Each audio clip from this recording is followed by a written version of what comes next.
Hi gang, Dan here once again, the Living Room Guitarist. Thanks for joining us. Welcome in, get out your six string. We're going to play together this weekend.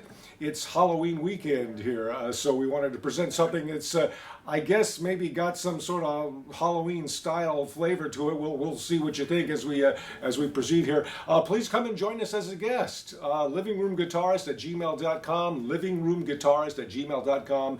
Contact me anytime. I'd love to have you in here as a guest. Love to come and maybe film in your living room, right? And just kind of stick with the theme of the show if we're accessible to each other.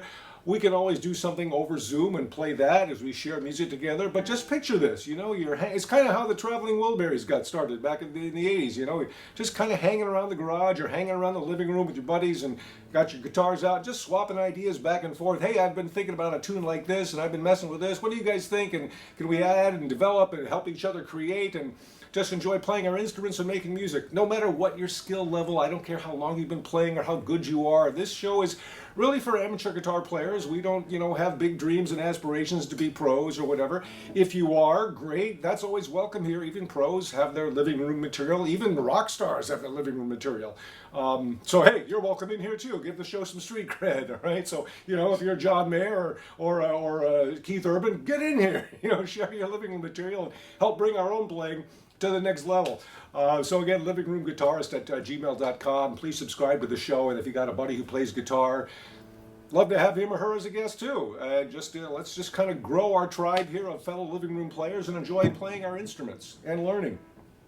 So this week, I'm going to present a little tune that's, again, unfinished, and I don't even know if I want to finish it. Honestly, this tune has always bothered me ever since I kind of started messing with it. It goes back to January of 1996. Remember, I'm pretty good with dates. So it was the week after New Year's, January 96. I'm at Midway Airport in Chicago. I'm going to fly home to see my friends and all, because I just had to get the heck out of Dodge, man. Hey, don't get me wrong, Dodge is a perfectly nice town, but sometimes we have to get the heck out of it. So it was honestly, I have to admit, it was a pretty low point in my life. My personal life was kind of in shambles there, and I was feeling kind of pathetic. So I'm just looking forward to getting out of town for a while and just forgetting it. But the weather was horrible that night. My flight got canceled. I ended up having to take a bus home, and it was just, the weather was so nasty and traffic. It took 3 hours. I sat in the bus to get home. And, we're driving by, I'm just sitting there just feeling pathetic, looking out the window at all the skyscrapers and everything. And I start, how your mind just goes to the weirdest places at the most random times. I'm looking up at the tall buildings and I'm like wondering, I wonder if who's up there like feeling as low as I am, and they're thinking about jumping off the building and ending it all. I'm like, how scary is that? But, you picture the old movies where some guy's on the ledge like, oh, don't try to stop me, which of course means somebody, for God's sakes, try to stop me. But, I'm just looking at the skyscrapers. I'm thinking, I wonder just who's feeling bad, up there wondering, how many stories could they jump off? 15, 30, 40, who knows? So I just started thinking about this weird stuff. And I pictured like these guys sitting in the afterlife who had ended it all by jumping off a building, talking about how big their building was that they jumped off of, like it's some sort of competition. So I just started thinking of this tune. When I got home, I just couldn't help myself. So I grabbed my six string. I'm sitting in my little pathetic 2-room studio apartment there. And I came up with this little tune. It's repetitive. It doesn't go a lot of places, but I'm going to submit it to you because maybe you think it's got potential to grow into something, if with your own creativity and fretboard skills and talent. So I'm just going to let you kind of have at it here. I call it, How Many Stories Can You Tell? All right, so it's just an A. It starts down here on the 7th and 9th fret here.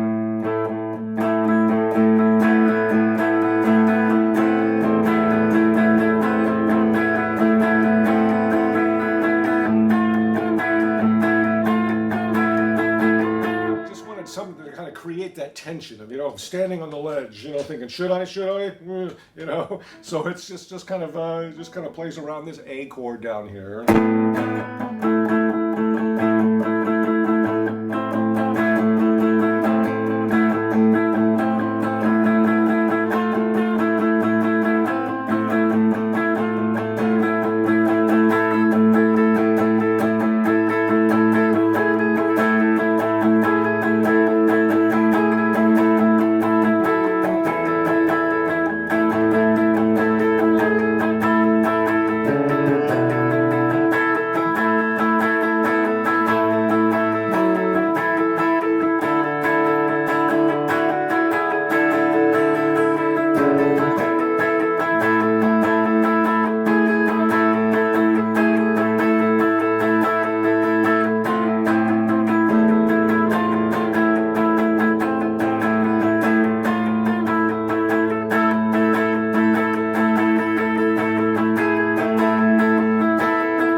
that's the beginning of How Many Stories Can You Tell? Again, kind of repetitive, but I just wanted to just create that kind of tense sort of thing.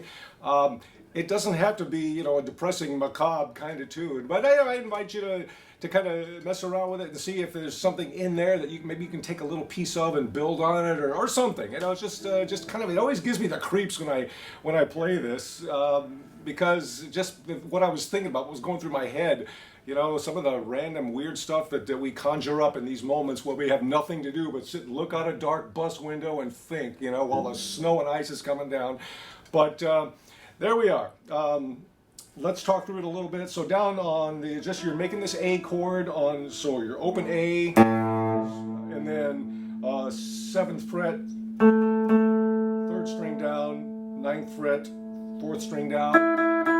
And if you want to do a little palm muting here, a la Elliot Easton, you can, doesn't matter. I'm going to leave it up, you can make all kinds of choices here, but it's just these 3 strings. And I'm just going to use that 10th fret, 3rd string down, 4th string down, 5th string down, and just kind of play with it. And you can just sort of random, just experiment and explore and see what's possible. It's really the picking pattern that I think just creates that tension in there. It's just kind of a ba ba ba ba ba ba ba ba ba ba ba ba. In fact, the way I pick it, it twists my pick and my fingers. By the time I'm done, my pick is all the way backwards. But so I'm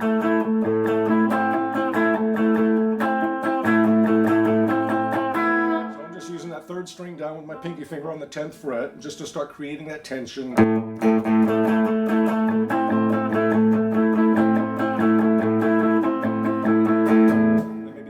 String down, do that. Or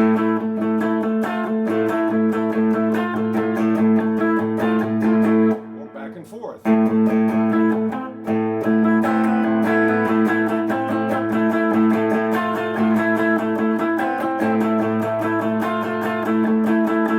Eventually I just come down to that 2nd string up here on the 10th fret. I'll just leave these 2 fingers here. Just toggle back and forth on that lower string between the 9th and 10th fret as I just kind of spasmodically strum that thing.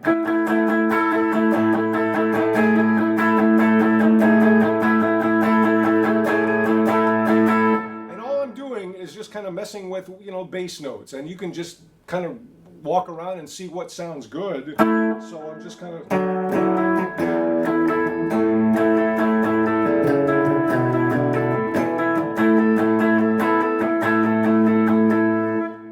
many possibilities there for you to kind of figure out, you know, what little combinations might sound okay. So again, it's just always coming back to this thing here.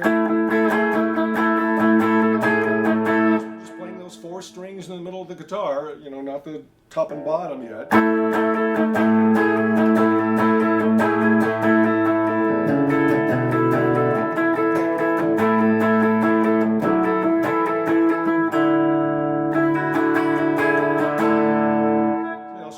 Sometimes where you kind of mess with the bass note on the 9th fret and 7th fret, and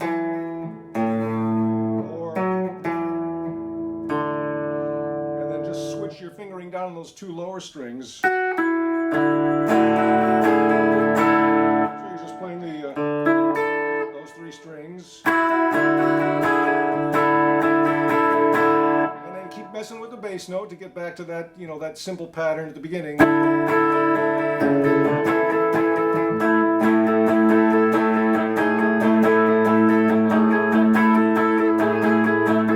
So again, a lot of repetition there, but that's kind of on purpose. And then I get to the transition point where I'm eventually going to take that bass note and kind of. So 2nd string down, it's 9, 7, and then your 1st string, just go to the 10th fret, and that's when I change my fingering here. I'm still getting those 2 strings here. Alright, so 10th fret, 2nd string up, 9th fret, 3rd string up. I'm just using different fingers so I don't have to do any acrobatics here with my wrist, but it's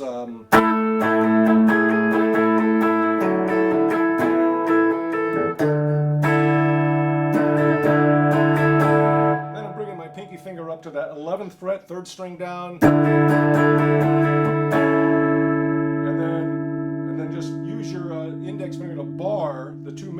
on that 9th fret. Just gives you a different sound. And then come back here to the 5th, 6th, 7th fret, just that major 7th shape, and I'm going to pinky on here, 3rd string up on that 7th fret, and then just let that go. And then come down here and bar the bottom strings on the 7th fret while you use your pinky or your ring finger on the 3rd string up on the 9th fret, and then let it go. So now you're just playing a D chord. Okay, so from here,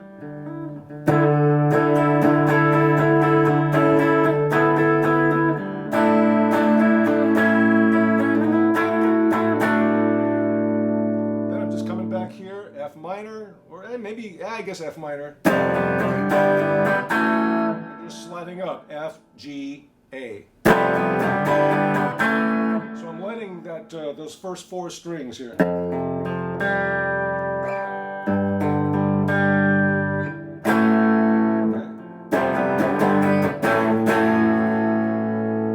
And I'm going to leave it to you where to take it from there. Does it have potential to become something a little less, I don't know, a little less bothersome? It just, for some reason, it's just always just bothered me when I play this tune. Maybe it won't bother you so much. Maybe you can turn it into something positive. So how many stories can you tell? So happy Halloween, my fellow living roomers. We'll see you on the next episode here. We've got a nice young man coming in who's going to be our guest on next week's episode. So we're really looking forward to that. And we'll just love it if you would submit something. You know, maybe you've heard something on a previous episode. You say, yeah, I can take that tune and do something with it, and you share it back with us, and then we'll feature your talent. Or if you've got your own little living room material, please come in and share it with us, and you know, your fellow living roomers can have fun with it. We just make music together for our love of the instrument and enjoying what we can develop on this fretboard. So thanks so much, and we will see you on the next episode of The Living Room Guitarist.